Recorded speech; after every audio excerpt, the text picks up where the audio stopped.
What's good, everyone on YouTube? This is Very Mellow Man, and welcome to the first Skyrim PlayStation Showcase of 2026. Today, I'm not going to be doing anything fancy. I'm just going to be showing you a couple of mods I thought were worth adding to your load order, and a couple of mods I thought were fun to add to any general load order. Let's start with the armor set I'm going to be wearing in this video. It's called the Fenrir Ebony armor set by unavailable username. It's a low fantasy armor set that you can smith in both light or heavy armor. The armor set is unisex and is ultimately meant to give you the feeling of a very battle-worn but ultimately not that high-ranking soldier.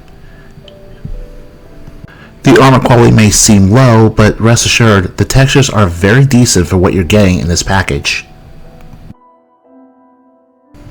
Next is one of the few weapon mods we'll be reviewing today. The Duchy Sword was created by Billy Rowe. It is a Renaissance period inspired longsword that has no scabbard and functions as a two-handed weapon. The version ported over will have the textures of the best looking version of the sword in accordance with the mod porter's opinion. It doesn't match the armor set we're using, no, but it's a high quality weapon model all the same and definitely worth downloading. If you're a fan of the God of War games, you're in luck. Mjolnir-Leviathan and the Blades of Chaos is a mod created by Barangon Chick, imported by Moore's Umbra, which I bring up because I was originally going to make a showcase on this mod until our well-known hacker friend deleted it alongside the rest of Moore's Umbra's mods months ago.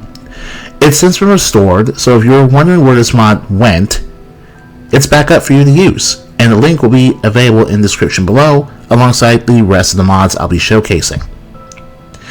Basically, these are high quality replicas of the weapons seen in God of War 4 and 5. The Mjolnir from Thor, the Leviathan axe that Kratos uses to start the game, and the Blades of Chaos that he gets in the second half of God of War 4. There are two versions of the Blade of Chaos that you can find at the weapon forge that you'll have to use. You'll have to make all four of these weapons to be completely clear, but what I'm talking about is that the Blades of Chaos have two different models. One where the weapons will have a flaming texture, as you can see right there, and one where they don't. I only crafted the ones with the flaming texture because I like the look better. They're unenchanted. You can add your own enchantments to all four of these weapons. I just decided to craft the one that looked better.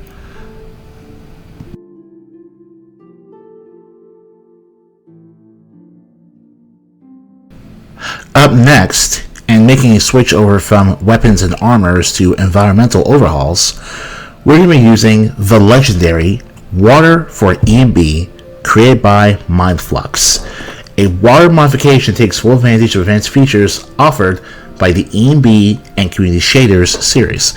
Now, this is the PlayStation 5 I'm using, so there's no EMB or Community Shaders. What you're going to be seeing instead is pure water quality improvement. Displacement support,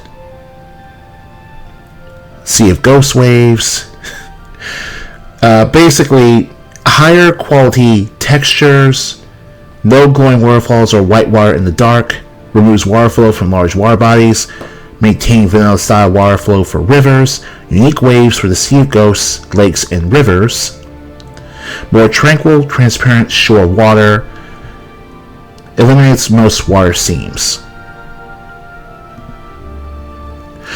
There's a hefty 33 megabytes worth of space you'll have to make room for if you want to use this mod. Personally, I'm going to stick with it, but if you want something smaller, you can try other water mods instead. But it just speaks for itself. Look at it.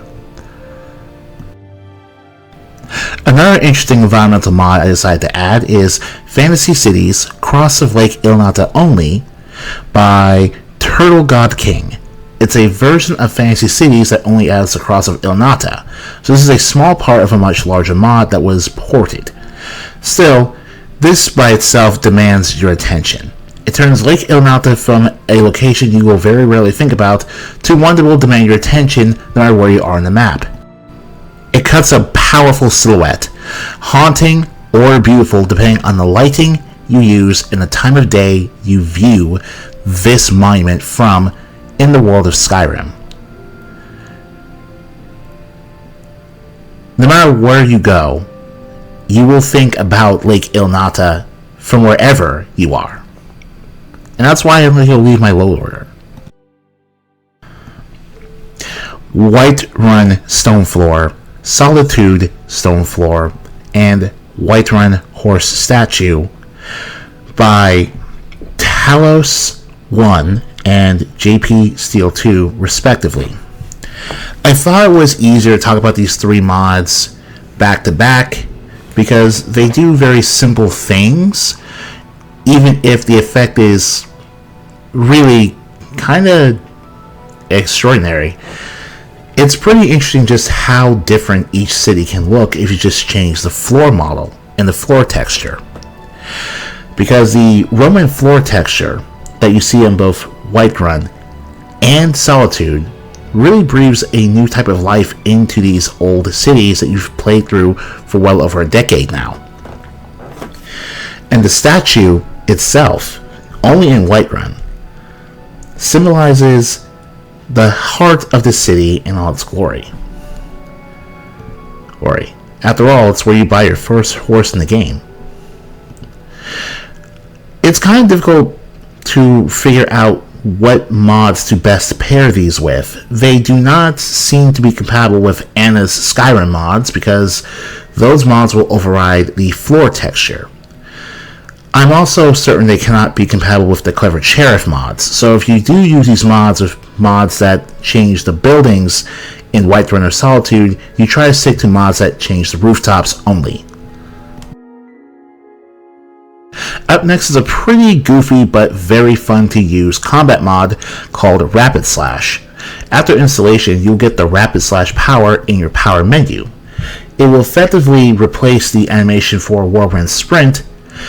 In addition to that, you'll get this really slick looking purple slash aura around you. It's a very anime-like effect that you can use to deal massive AoE damage. Don't use it around your followers, it will hurt them too. And last and most certainly not least on today's list of mods is Vampire Lord's Real Flying, created by Keldis. Vampire Lord's Real Flying gives us the simplest and yet most elegant form of Vampire Lord flying that's been ported over to the PlayStation version. Other mods like Vampiric Thirst and Better Vampire Lords have their own ways to allow Vampire Lords to fly, but they both come with their own issues in regards to scripting and ease of use. Vampire Lords can fly, or Vampire Lord's Real Flying, is really just as simple as holding the camera button up or down and running while using the Vampire Lord's flying mode.